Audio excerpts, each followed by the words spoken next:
大家好，欢迎回到河马防御。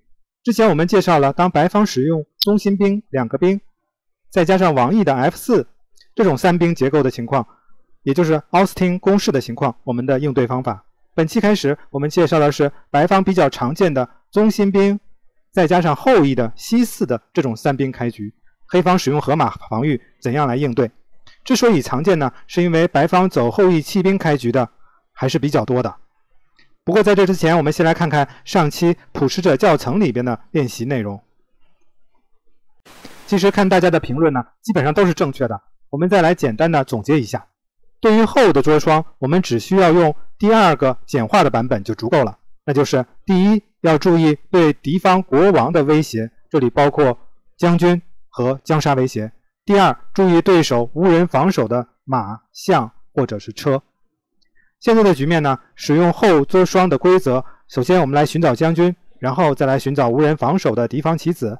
我们可以很快的发现后到 H7 把这两个要素都联系起来了，看起来像是赢得了C2上的车。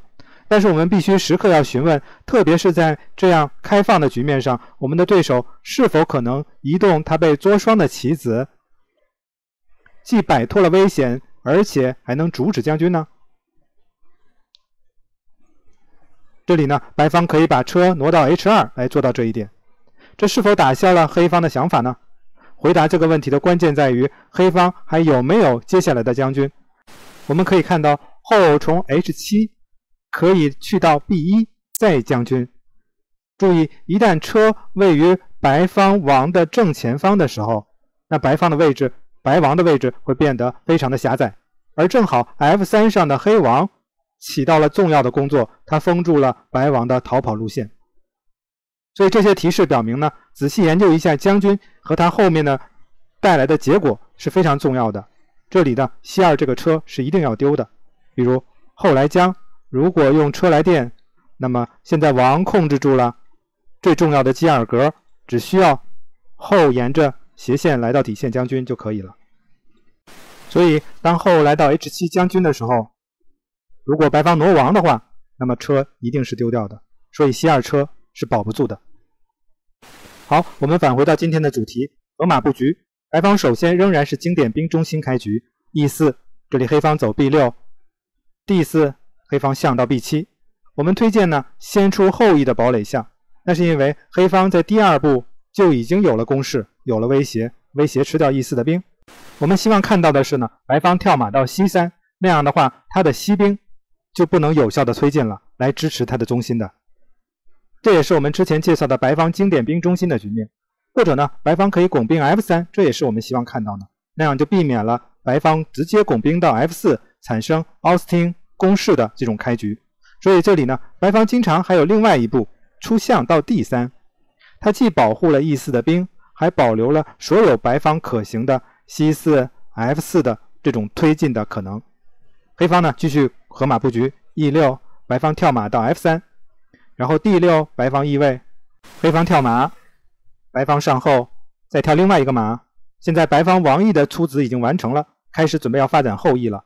他们选择了最好的一步，那就是C4拱兵。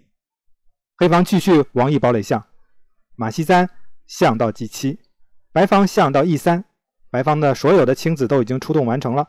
黑方完成 H6 拱兵，白方车到 C1。白方标准的出子顺序没有一步是废棋。这里呢，黑方没有走河马标准的 H6 拱兵，而是选择了先易位。这时白方在思考下一步的进攻策略了。白方在中心第5格有众多的子在保护，而在 E5、F5 却只有2个，所以白方从第5开始进攻是最正确的、最正常的。当白方抢先开始中心突破的时候呢，我们其实不要慌张，这常常是机会来临的时候。第一，白方对中心黑格的保护一下子就削弱了。E5、C5立刻黑方的马就可以进到这些格子里了。第二，由于地兵已经推进了，那么黑方黑格象的线路现在是开放的，一下子黑格象的威力就增强了1倍。第三呢，和我们之前介绍的中局转变成王毅印度防御的兵形类似，黑方现在有机会封闭住中心，专心可以在王毅下棋了。所以在对局中，黑方选择了关闭中心，E5拱兵。白方跳马到第2，白方打算拱兵 F 兵了，黑方可以立刻 F5 拱兵来开始王毅的反击，也可以呢再准备一下，因为中心已经封闭了 B7 格上的白格象应该考虑另外的出路了，不是 A6 就是 C8。这里呢再回到 C8 格，可以参与接下来的 F5 拱兵。白方因为在后翼有很大的空间优势，决定继续发展后翼，选择了 B4 拱兵。黑方开始王翼进攻 F5， 又是应对中心三兵的经典策略，白方攻后翼，而黑方呢就是在攻击王翼。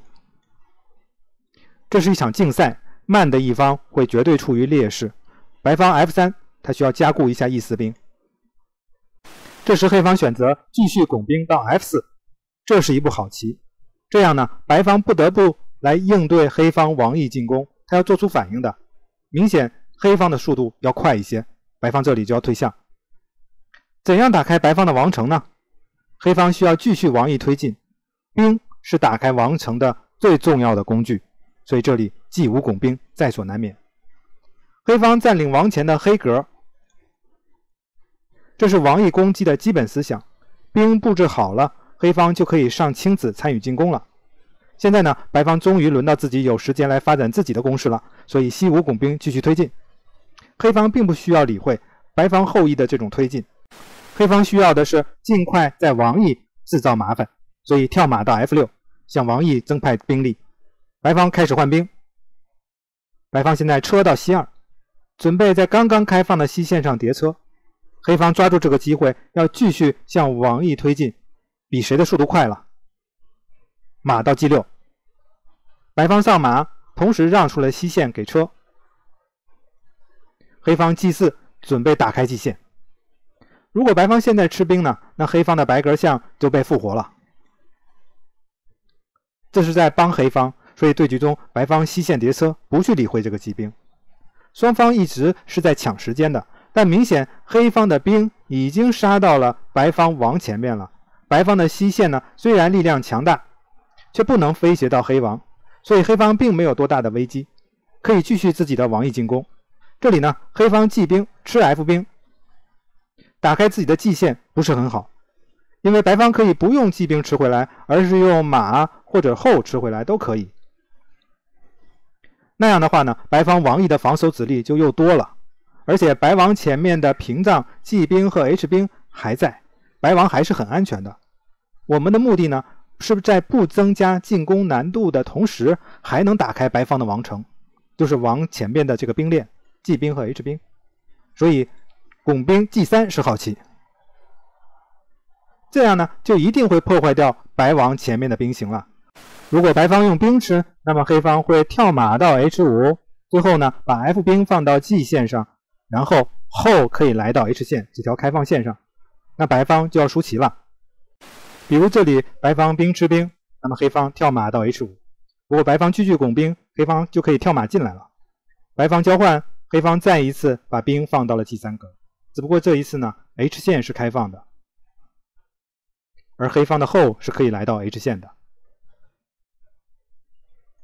我们再多走几步，白方可能会跳马过来增援，马回 F1， 黑方跳马来捉后，白方退后，黑方上后，白方挪象到 E2， 黑方现在就可以用白格象吃兵了。这个兵是一定要丢的，白方如果敢吃的话，那么黑方已经可以3步杀了。大家可以看出来吗？对，就是利用 G3 上的兵，因为它控制着王前的这2个黑格，而且将杀格呢就在 H2 格。黑方只需要消除掉将杀格的保护者，也就是白方在 F1 上的马就可以了。所以首先黑方马吃象，打开 F 线，把车的线路亮出来。白方后吃马，黑方车吃马，消除掉这个唯一的保护者。现在白方无论是怎样都逃不掉了，无论是后吃还是王吃都是一样的结果。比如后吃，那么黑方后和兵的经典配合就出现了，后到 H2 完成将杀。所以在对局中，白方选择了不吃兵，而是选择退象。而黑方拱兵的目的呢，就是来开线的，现在正好是时候吃兵开 H 线。这里无论白方是王吃兵还是不吃，黑方都会跳马到 H5， 然后再停在 G6 格上，挡住黑格象的路线，方便黑后到达 H 线。对局中白王不吃兵，躲进了 H1 格，黑方上马，白方车出来，黑方跳马到 G3， 双方换子。看上去呢，白方现在安全了，所以白方选择车吃兵，黑方继续挪后到了 G5， 黑后上来了，这个最终的杀手登场了，白方上马来捉车，继续他的后翼进攻。我们看黑方是怎样能杀进去呢？其实白王是被困在 H1 的，一旦有一个将军，白王就死了。那哪里有将军呢？横线上是没有的，斜线上也是没有的，所以这个时候就要考虑马的作用了。马有将军，一旦马能停在 F2 格，就是将杀了。所以黑方的马准备要向 F2 进军，先跳到 F4。黑方计划继续呢，马在 H3， 最后再跳到 F2。白方后到 E3， 打算牵制住黑后。黑方的计划其实还是可以继续的，没有任何问题。马跳 H3， 这里黑方的马仍然跳到了 H3， 这是一个非常漂亮的一步。白方是不敢换后的，因为马到 F2 是将杀，而白后呢是 F2 格唯一的保护者。但白后同时呢还要保护他自己，黑后还在威胁吃他呢。如果白方用兵吃马，那白方的后就已经丢了。所以白方可以选择后到 E2 来防守一下，但仍然白后也是要丢的。所以在这种情况下，白方就认输了。这个对局是怎么演变成现在的结构的呢？最重要的一点是，黑方选择了正确的方向王翼来发展攻势，而白方呢却没有在王翼有足够多的防守力量。这是白方中心2个兵 D4 E4 再加上后翼的一个西4兵，一共3个兵，经常使白方会率先挺进 D 兵的这种走法，而使兵形变化成了白攻后翼黑攻王翼的这种局面。而只要黑方抓紧时间，王翼进攻的威胁往往要大于后翼进攻的速度，因为后翼失守不至于立刻致命，而王翼出问题了，直接会有将杀的。